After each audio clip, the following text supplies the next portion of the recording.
the Meet Your Consultant Summer Debate Programming Edition. I am super excited to be announcing the staff as they are approved and initiated into the Debate Boutique community. The purpose and point of this, I will always reiterate, is that I want to create a new norm in debate where students, parents, programs have 100% transparency into who they are working with and get to make decisions before having to be locked into working with any particular person.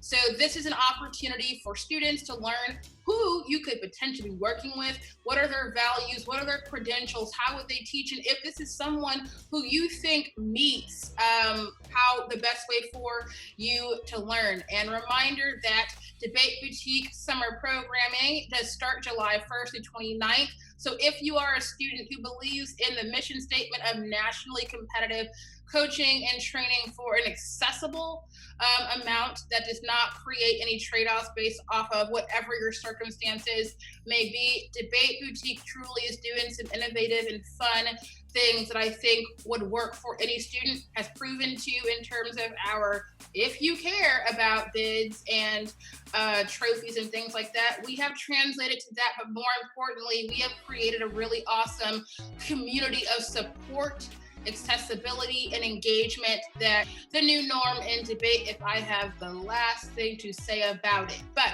without any more further ado, I'm going to be introducing our newest consultant, Abbie Booker. I'm super excited.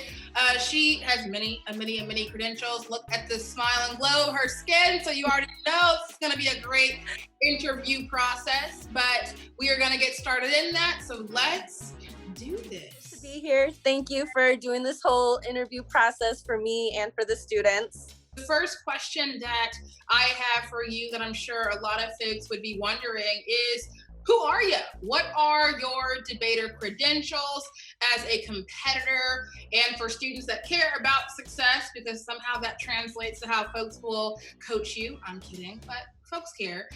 What are those credentials? Okay, so I am born and raised in a smaller community in West Michigan. I grew up in a very diverse area. There was over 60 languages spoken in my high school.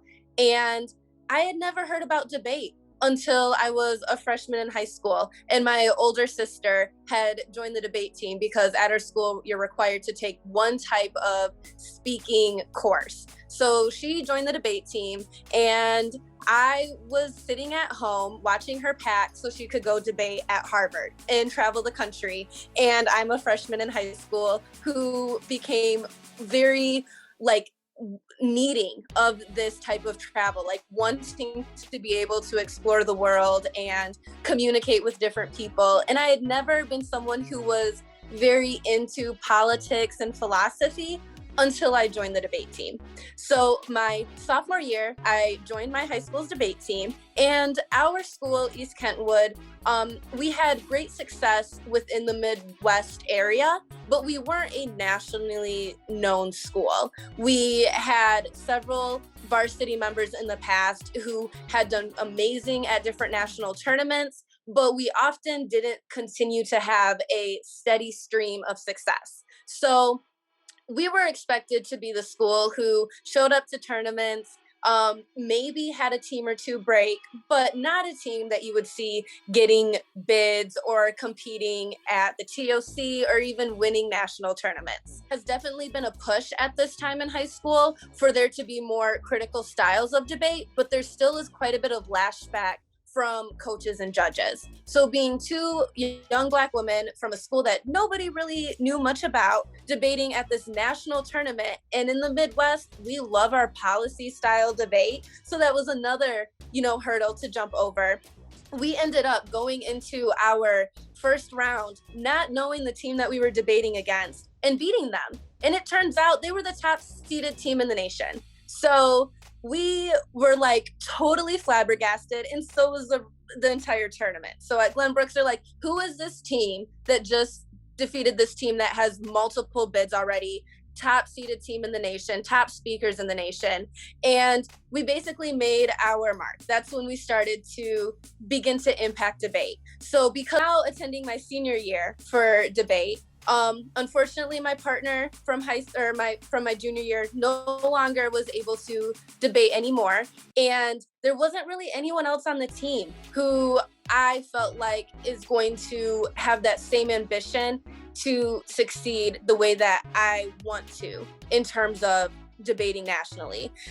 There was one other person on our team who had ended up quitting during the junior year, and I'm like, I think that's the person who I'm going to have the best chance to make it to the TOC with. So I had worked my entire junior year, got my first job simply so I could pay for my college camp experience. I went to debate camp. I ended up winning our camp tournament at the college, which ironically I debated against my college partner in finals. So that's kind of when our coaches, who also were working at this camp for college, first eyed us and were like, hey, we think you all should start thinking about having a partnership together. So that was going on behind the scenes. And I come home from camp and I'm like, I have arguments ready. I won a camp tournament. Like, I've never really done something on my own outside of my schooling. So I want to continue that momentum. I'm ready to go. And the first tournament is this wake tournament, which is prior to school even starting. So I'm kind of all over the place. I don't have a partner yet. So I get on the phone and I call the person who had quit the debate team the junior year. And I'm like, hey, you don't have to do any work. I know debate's stressful. I'll be your support. I'll be your friend. I'll carry us through the rounds. I'll do whatever you need me to do to make it so you would want to compete. But I need you to compete. Can you please do this for me? Because I'm not going to be able to go where I want to go without you. We meet up, we do a few practices, and then we go to wake. And we end up receiving our first bid to the TOC at this tournament. And we're debating off of my arguments that I developed in camp. And he had taken some time off. And we both are like, wow, this is wild. This is amazing. Who knew that we would be able to do this? The year we receive a bid at the Blake tournament, which we end up winning the Blake tournament. And then we received a bid at the Berkeley tournament, which is the largest tournament in the nation. And we also won the Berkeley tournament. So I consistently had was ranked in the top 10 in terms of speaker points. We competed at the Berkeley round robin, and we found ourselves just having the success that we had regionally, we're now having nationally. We competed at multiple championships. We competed at the TOC, and then we competed at the NDCA championship as well. That was hosted in Florida. And to be the first and only team ever from our school, which has a long history of debate, to compete at the TOC was record breaking. I mean, in and of itself. And to be a partnership of two Black debaters who are talking about identity issues to win national tournaments was just the most amazing thing that I ever experienced. So I ended up being recruited by several colleges. I was looked at by Berkeley, I was looked at by Oklahoma, and then I was also looked at by Towson. And after speaking with the coaches from Towson, and knowing that they had coached me as well over summer during camp, and that they were recruiting somebody who became a very close friend of mine whenever we would meet up at tournaments, I felt most comfortable attending Towson and committing to them to debate for them in college. So we go to Towson, and immediately we start having some of the most intriguing conversations with some of the most intelligent people who I have ever met. And they're like, yeah, I really want y'all to know that you all are kind of like a prodigy team. Ended up winning several tournaments. We won the Vermont tournament together, and we are a freshman partnership. There's people who have debated 4, 5, 6 years in college debate, and we are going up against them and winning these rounds. We ended up getting recruited as college students to a college round robin. So we debated at this round robin amongst other very successful junior and senior partnership teams. And then we end up becoming the youngest team that year to qualify to the NDT, which is the National College Tournament. So we are now competing against the best and brightest debaters in the nation at the college tournament, and we're winning rounds. And we ended up actually breaking at the NDT, which was more than anyone had ever expected from a freshman partnership. Returned back to our home campus, and I was informed by my coaches that I was receiving the Best Debater Award for the team. So again, new freshmen, people on the team who are seniors, and I get ranked as the best debater on the team. So that means I had the highest speaker points that were accumulated throughout all the tournaments. I had the highest success record in terms of ballots that were achieved, and it came with an additional scholarship to continue attending the college and debating for their team.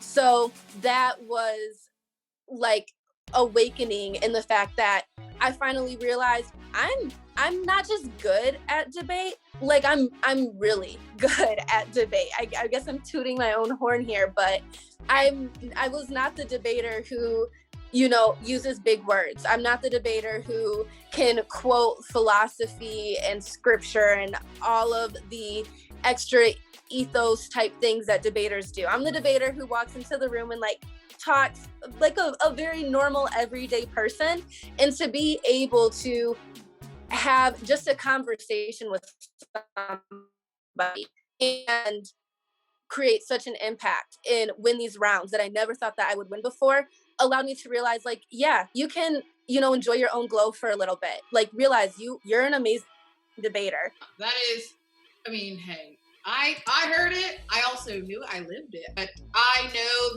the prodigal Towson team, and they definitely are still that, in the memories of a lot of folks. So yes, when you think of competitor success, awesome. But I especially love the discussion of fulfillment in debate as a competitor, as well as just where you came from, not starting from the bottom. I don't believe anyone ever starts from the bottom, because right. different places, but to start where you did and to grow yourself to where you are now is just amazing. And I think an asset to any debater who says to themselves, oh, well, I don't have the skills or I don't know the people. You can build that, but you just need to have folks who want to build that with you and believe in you. So excellent. Number 2, because I don't want to, MC too much for y'all, is your coaching credentials. So this is schools you have worked with. You don't have to be as specific with the names if you don't want to. For some, if you can, that'd be awesome. But just schools you work with, the type of debaters they were in terms of their argumentation and style, and some potential successes that you achieved as a coach, not just, of course, as your students and their ballots, but coaching wins that you think are important to highlight for the... Okay, so my coaching experience started, realistically, it started when I was a junior and senior in high school, when my coach started having us judge at local tournaments rather than competing at them. But in terms of a hired coach, my first position was being the head coach for Western High School in Baltimore that was affiliated with the Baltimore Urban Debate League when I was 18 and 19 years old. So I was a very young coach. I was only a couple years older than some of the students who I was coaching at this time. But we were able to build a respectful, very close relationship where the women on that team were able to trust me to help them build and find success in debate, but also were able to talk to me about troubles that they were having, whether it was affiliated with debate or not debate, because we all felt that it was important for us to not always just focus on, let's go into this, let's talk about how we're going to win this tournament. Let's go into every single round focus on how we're going to win.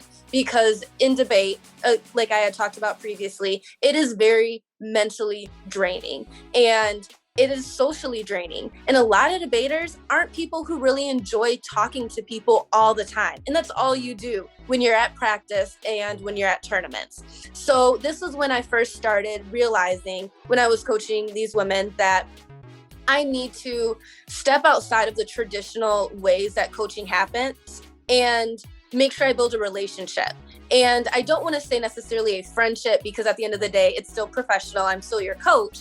But yes, having a type of relationship where you feel like you can rely on me for things outside of debate. You feel comfortable talking to me, saying, hey, I do want to go to this tournament this weekend, but honestly, I'm really stressed out with these other things that are happening, school or family or whatever related ways these stressors are happening in your life, and us finding a way to balance that, to balance your personal and academic life with your debate life. But debate provides so many advocacy skills for yourselves that I didn't want to hinder and prevent people from learning and having those experiences. And at this time, I'm an out-of-state college student, so I don't have a car. So I take the bus and walk a mile every single time that I have practice for these students, 2 days a week, there and back, just to be able to engage with these students who I know have so much that they want to learn about, but also so much to offer for the debate community to learn about. So after that, I ended up moving home, and I took a year off of debate to kind of reorganize my life. And then I'm like, no, I want to jump back in. And while I took the year off, I still volunteered and worked with different teams where we would have like a West Michigan debate day. So I would volunteer at that and host lectures and demo debates. And then I also worked with the Michigan Center for Civic Education and volunteered in different outbreaks that advocated for teachers and schools to bring organizations such as policy debate, forensics, mock trial, and We the People into their schools. So I did that during my year off, and then I jumped back into coaching by becoming the co-head coach of my high school team, East Kentwood High School. I would try to do more of the educational interactive lecturing portion. So if there were questions about, hey, how do we do this? He often would, toss that question over to me, since I was the one who had the experience in debate. And also coming out of college debate, I still knew what the environment was and where everyone was at in terms of, this is kind of like the trend. This is where debate is headed. So let me pass that knowledge on to you all. But after this year, we definitely had an increase in the amount of ballots that we were winning. We diversified our arguments. We went from being only like counterplan and disads to counterplan, disad, topicality, and now Ks as well. So I was able to work with them in the policy format, as well as help them debate against K teams, which has become a more common thing in debate. I would say there's a lot more K teams now. So being able to debate against them and to debate that type of argument is a very valuable skill to have. So I didn't try to force them to become the type of debater I was, where I'm like, I was the one who read poetry in the rounds and did different things. No, we worked with what they wanted to do. So if there was a team that's like, no, I'm really interested in this disad being paired with this counterplan, then let's find a way to make it so you can read that argument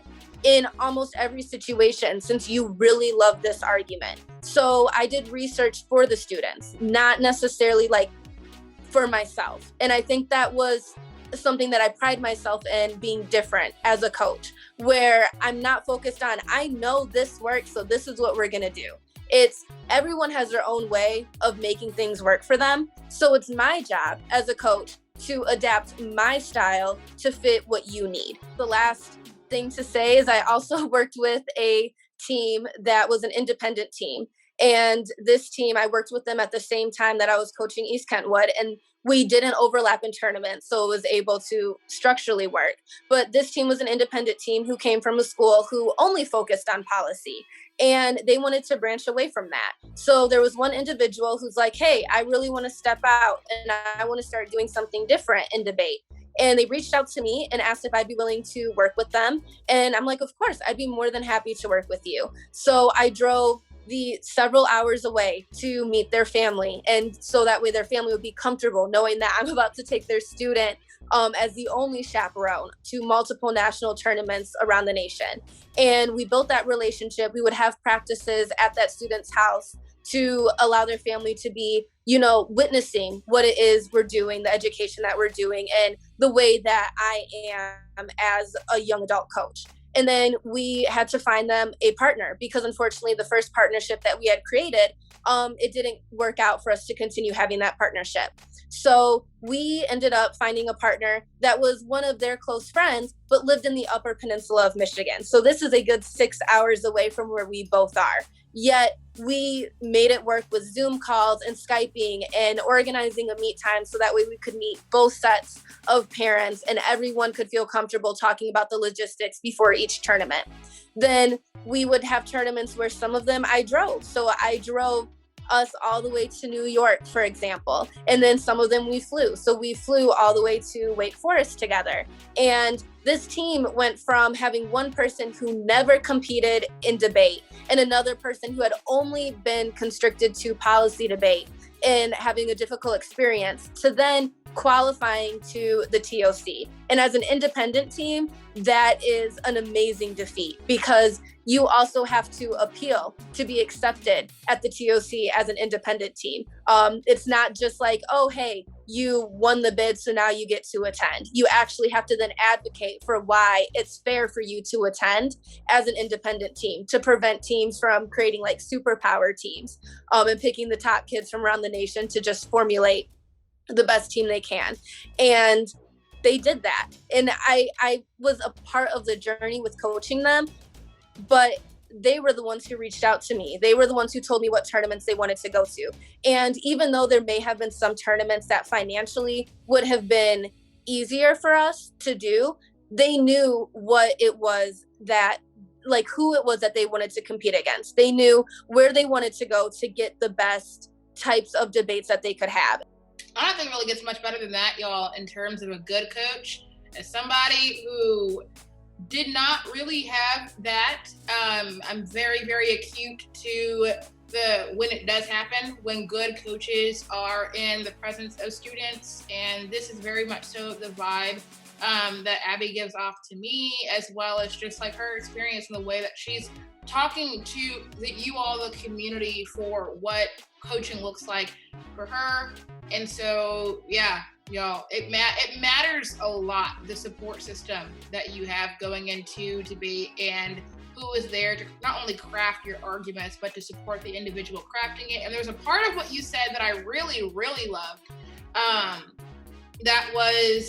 It was the students, who are putting in the work to know what tournaments to go to be making the investments that they did, that absent the students' drive, it would not be possible. And that whole taking us, the coaches, out of the equation of, oh yeah, they're successful because of me. I'm the one who, it's them on my back. No, not over here at Debate. That makes me cringe. So I really appreciated that, because those are the environments, spaces, and moments that debaters have with coaches that I think really foster a debater excelling, because they have the belief and faith in themselves to innovate, to create their own arguments, to go for it, but to know they have someone there to support them through the process. So I am all for, this collaboration combination. Number 3, and you've already in some ways have touched on it, so this is more so like a quicker question of your educator credentials. What I mean by this is your approach to teaching. What are some systems in place that you have used with students that you think are worth speaking on to inquiring minds? You had mentioned, I touched on this community type of collaboration where we all work together to create the type of environment that we want to learn debate in, is something that I try to make sure I do, not just, in the entire year, but at every single practice, where we start off by, okay, what do you all want to work on? What is something that you think, based on the last tournament, we should improve on? And often that means you're going to get 10 different responses. You're going to have each partnership and each individual having something else that they think, we need to work on. So when it comes to educating, I, one, make sure that I'm available to my students during practice time, but I also try to create a drop-in, kind of like, I guess my college courses where you have, your teaching hours or your office hours where you can just go and drop in with your professor. I try to make that something available to my students as well. So every Saturday, I would be like, hey, if you all want to have an additional practice Saturday mornings where we can meet from anywhere between 9 a.m. up until 12 or 1 p.m., let me know.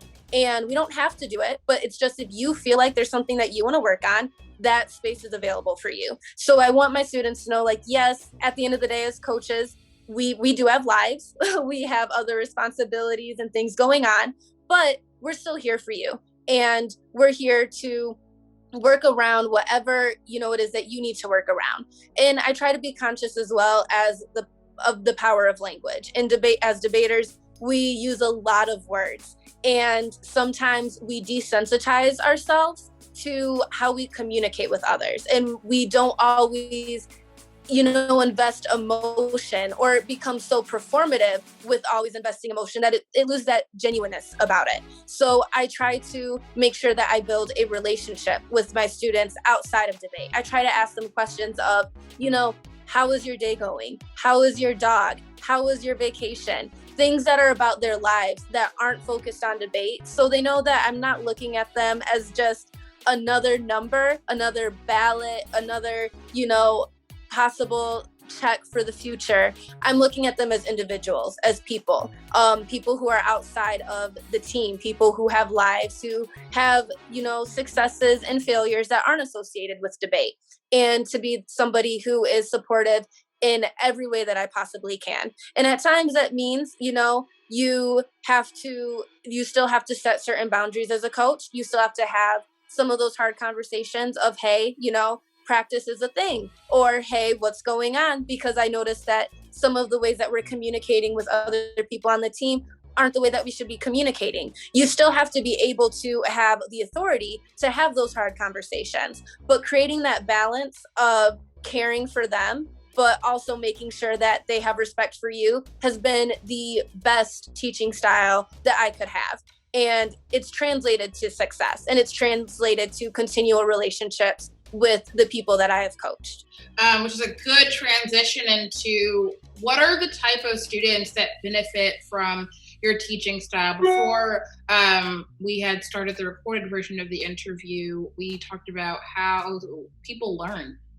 Because we all learn in different ways, and it's important to understand that not every teaching model is for every student, because it's unrealistic, and if anyone presents that way, they are lying. So what would you say are the type of students, the type of learning environment that you really work well for?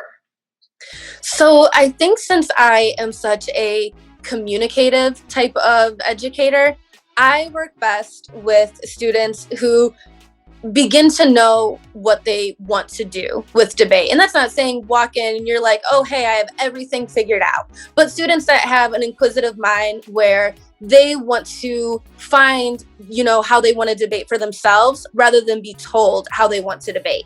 So I can easily get up and lecture and provide students with an argument. But I don't find, for me at least, that I'm able to build a strong relationship between me, the students, and that argument. I think they're in debate, like it's weird to say, but there's relationships between students and arguments. And to foster a positive relationship, an emotional relationship, a relationship where you can just get up and talk about it and you see the passion in someone's eyes, I work the best creating those relationships between students who begin to think about what they want to do for themselves. And some students prefer to have a coach who's like, hey, we're going to read counterplan and topicality before this round. If we're going against this team, then we're going to read these 3 disads and then this counterplan. They have, some students prefer to have that structure. And it can be sometimes an heightened anxiety to be like, I don't have that structure, that I don't have that concrete, this is what it is. And some students love that flexibility where they're like, I want to be able to walk in the round. And if my coach prepped me for this argument and I'm listening to the team and I just get this feeling that I should do this instead, I have that liberation to do that. And I'm more so the coach who wants to provide students with the skills to make those tough decisions on their own, and then come to me for support and for background and for reference whenever they need it. So I'm not going to be the coach who uses huge words and is the most in-depth when it comes to like high theory, philosophy, and those twisted, some of the more, I want to say like thoughts, I'm not sure how to say it, but some of those conversations that are definitely more like mind bending, you could say. Like, I definitely can understand Baudrillard, but no, that is not my forte. I'm going to be the coach who understands life experiences. I'm going to be the coach who's like, you don't always have to read evidence, or we can read tons of evidence, but there's ways to make your argument based on how you personally relate to those arguments. And I think that translates not just to K-debate, but to policy debate as well. When we're talking about, different counter plans, or you're talking about topicality, then there's ways to be like, well, hey, I come from this type of school with this type of support and background. It would be impossible for me to anticipate this affirmative because of the resources that I am limited to. Or if it's a counter plan, then it's, hey, this idea will fill in the gaps for those who may be left out. And you can relate yourself to debate in any style of debate, any type of, policy critique, however you want to debate, but being able to think about how can I relate to debate is where I, as an educator, find that I have the most success when it comes to students who want to debate that type of way. I love that because we have folks, and we will have folks that operate on a range. And the beauty of how we do programming is that students don't have to be committed to just one instructor during their entire time working with us, but can see, maybe I want some Abbie flavor for, the Tuesday, and then have some Kane or have some Micah, or even for the times that I offer myself, me. But I'm telling y'all, the people who we are bringing on, wow, support your needs. You do not need me. But the idea is that you'll have multiple voices in the room that are all looking for how to help you as a student. But the last question, and this is why you, and why is it that Debate Boutique can be a best option for students across the spectrum? And I will even say for high school and college, because you said that you're graduating this year, which, one, congratulations, that is super exciting. But why the kind of method and approach and mission statement that Debate Boutique has is something that students should consider, and what in particular about you operating in that model, operating with the Debate Boutique mission, is something that matters, should be a decision-making factor. So when I first heard about Debate Boutique and I went to your page and researched everything, I'm like, oh my goodness, this I feel like is the embodiment of how I try to craft my coaching style, where it's individualized for students. There's group work and then there's individual work. You build a community, but then you're also supported as that individual student. And I think so many programs, when it comes to debate programs, focus more so on I'm creating like this super soldier who's going to be ready to go out and make my camp look good and make my camp look successful when they debate,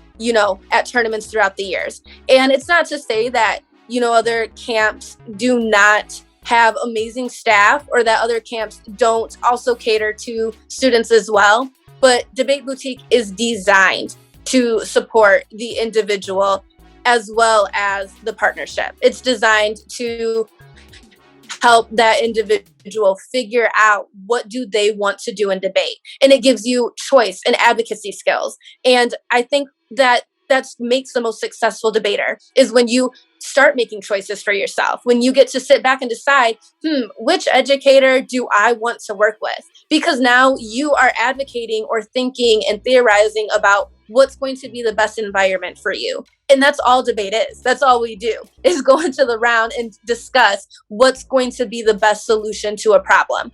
So putting students in that driver's seat and allowing them and parents to talk together to think about, well, what type of environment are you going to thrive in the most, is the best way for a student to begin that process of advocating and to learn debate. And I think for myself, since I've just tried throughout my years to import that model into my coaching styles and educating styles, I think it makes it a perfect fit for me when it comes to working with the debate boutique. Some coaches at some other camps, or when you're at other camps, they might feel, there's times where people feel like personally targeted if a student is like, yeah, I'm not enjoying the lab that I got put in. And you often don't get a choice. I didn't get a choice when I went to camp which lab I was in. And I loved my lab. But at the same time, if you're a student who doesn't work with that educator style, you paid thousands of dollars and you're stuck. So you then feel like, well, I'm now not interested in debate. I'm not having fun. And this is just, it feels like I'm in school. Like I literally just paid all this money to be in school. And other students will thrive and they will be having an amazing time. So giving students that ability to choose for themselves also makes them feel more secure. Like, hey, I know I'm going to enjoy the way this person talks. And yeah, I know I'm not going to like that person. And honestly, I'm okay if you're like, yeah, her teaching style is not for me. That's good. That's good that you are able to think about that for yourself, because I would feel horrible knowing that I was working with a student and I was not able to support them in the ways that they needed to be supported. Boutique allows students to be like, it's okay that you don't work well with everyone.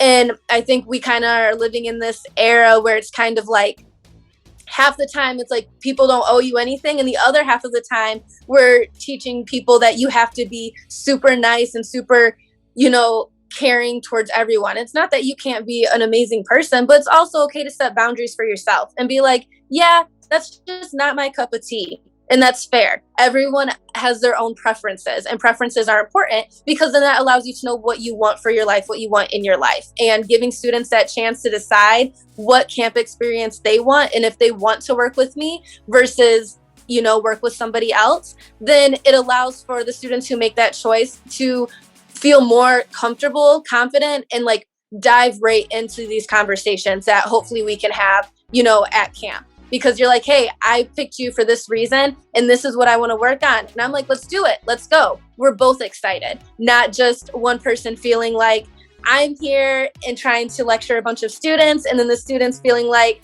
I don't know what I'm in for. I don't know what I got myself into. So I think the Debate Boutique is literally just the embodiment of how I try to have my coaching style. So I think that's why I work and the Debate Boutique works best. I am excited for this and for you all to get the opportunity to work with Abbie. I cannot stress what I'm about to say enough, is that feeling empowered and having the agency of choice is so important. It's what makes your experience in debate worthwhile outside of just ballots, but also it tends to be that ballots become a bit more fulfilling when you feel as though you're part of a community that supports you. So do not make decisions solely off of the hype of a name for a camp or a person who you could work with, but ask yourself, do I think that this is an environment where I will be heard, where my experience will be respected, and where I will continually be able to transform and evolve my argumentation style and innovate new arguments, because y'all are the future of debate, quite simply, and we want to help cultivate that future because it is something profound. So I'm super excited for Abbie joining us for the summer. Y'all are going to be blessed, and Yeah, y'all, until the next consultant interview that y'all see, because we're coming in hot, hot, hot, hot, hot. Peace out. Stop recording now.